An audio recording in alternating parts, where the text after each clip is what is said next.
me suis investi dans la falaise d'Autroche parce qu'il y avait besoin de personnes pour s'en occuper et que je voulais aussi que ce qui avait été fait par le passé par les anciens ne soit pas perdu et donc la nouvelle génération continue à entretenir cette falaise. Après, c'est la rencontre de plusieurs personnes qui ont fait que je suis venu là et pas ailleurs.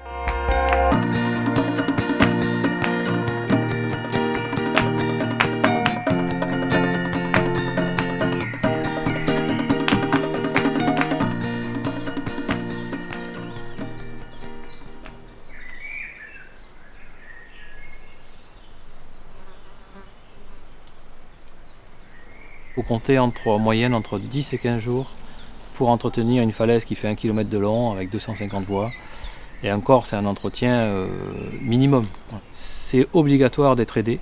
Il y a des choses que je fais tout seul, parce que ça ne nécessite pas d'être à 2 ou 3. Et il y a des choses que je suis obligé de faire à plusieurs. Il y a des choses que je peux faire tout seul, mais que je décide de le faire à plusieurs pour transmettre aussi ce que je sais faire, en espérant que ça crée des vocations. C'est clair qu'entretenir une falaise, c'est, je dirais, plus simple en temps qu'entretenir un mur. Mais entretenir une falaise, ça demande quand même une connaissance de la falaise déjà, une certaine expérience, parce qu'il y a des techniques qui ne sont pas compliquées, mais bon, ça ne s'invente pas tout seul.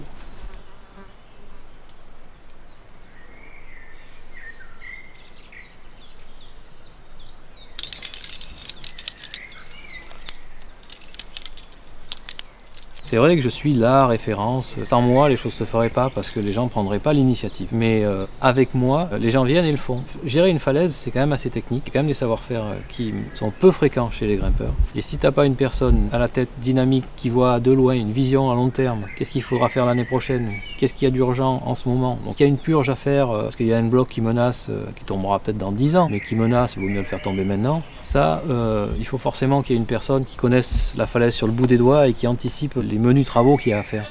Fais gaffe Magali, hein. Ouais, je suis garée. Je sais pas où elle va là.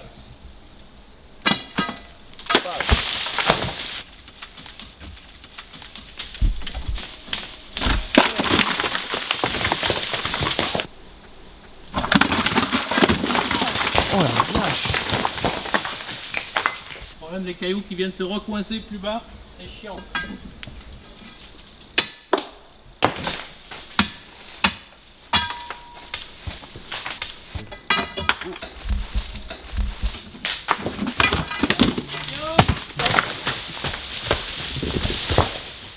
Au mois de mai, j'organise 1 voire 2 week-ends d'équipement à Autroche, de formation, de transmission de connaissances, de compétences, pour diffuser mes savoirs et pour pas qu'ils s'oublient. Parce que le milieu professionnel, il le connaît puisqu'il est formé, mais le milieu associatif, il ne le connaît pas. Et en général, ça marche. Comme là ça s'ouvre un peu, tu vas être obligé après de rentrer ton perfo de ton foret de 3-4 cm et descendre, monter, descendre un peu pour attaquer à l'intérieur du trou. Si je suis en corsade sortie, c'est que c'est pas bon. C'est encore ça, ouais, c'est plutôt l'entrée, et puis après ça va buter là, et après ça va bien s'appuyer sur la roche. Ça, il faut se mettre sur une dégaine.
À l'automne, il y a aussi le week-end entretien et nettoyage de la falaise. Et ça fait plusieurs années qu'il y a entre 30 et 40 personnes qui viennent. Il y a une journée qui est réservée pour grimper, pour attirer les gens, pour qu'ils se fassent plaisir. Et une autre journée, celle où il fait le moins beau, qui est réservée pour l'entretien.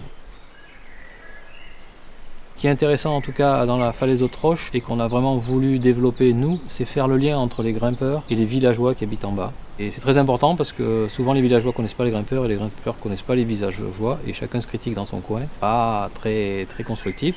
En plus, les villageois nous apportent plein de choses parce qu'ils sont sur place, ils ont du matériel, ils ont aussi des savoir-faire, donc c'est très très intéressant. Et j'ai fini par rencontrer et connaître plein de gens au village, très sympas. Et quand je viens à Autroche, je vais aussi les voir.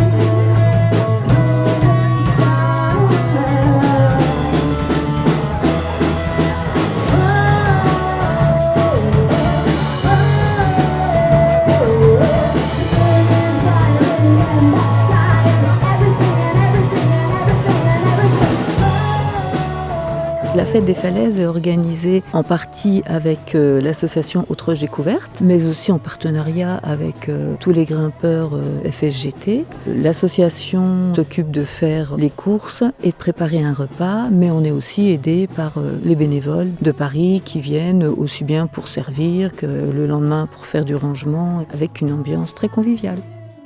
C'est plus facile de reprendre une date tous les ans identique, donc c'est toujours sur le week-end de Pentecôte. Ça permet d'avoir 3 jours aussi pour les Parisiens pour venir un petit peu plus longtemps sur Autroche.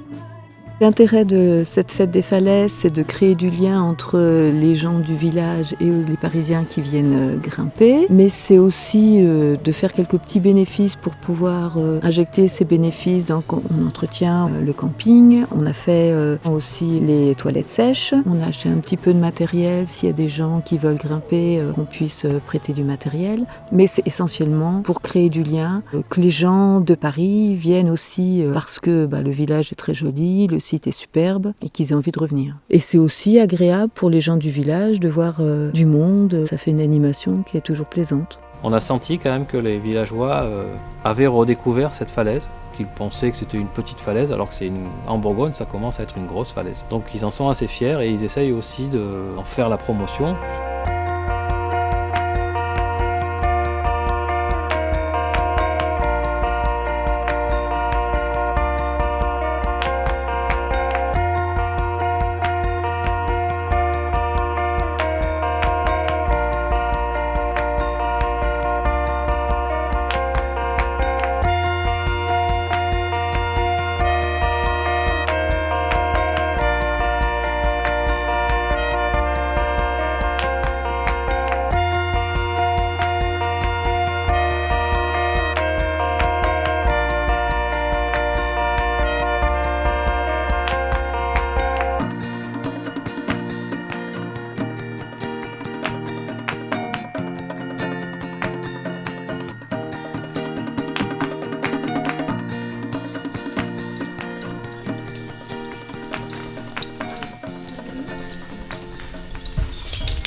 Ok.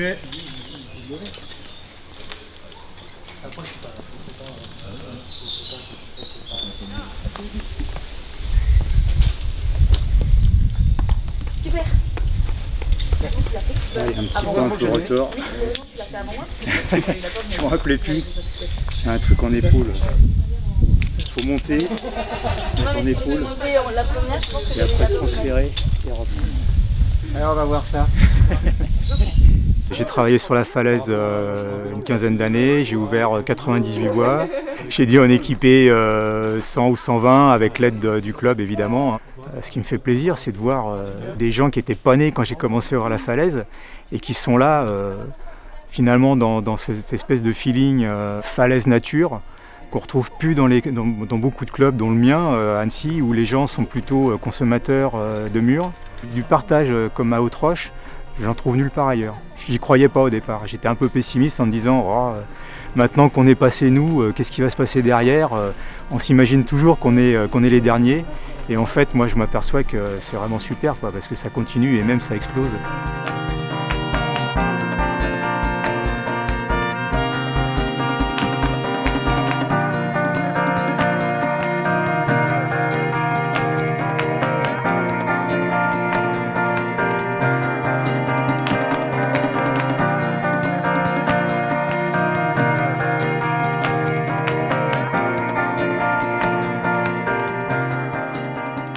La plupart des falaises maintenant sont gérées par des professionnels, principalement DBE, payés par les régions, principalement les régions où il y a un intérêt économique et touristique pour attirer les touristes dans la région parce qu'il y a de belles falaises et autre chose. Mais dans l'avenir, est-ce que les régions seront capables de toujours payer ces professionnels? On ne sait pas.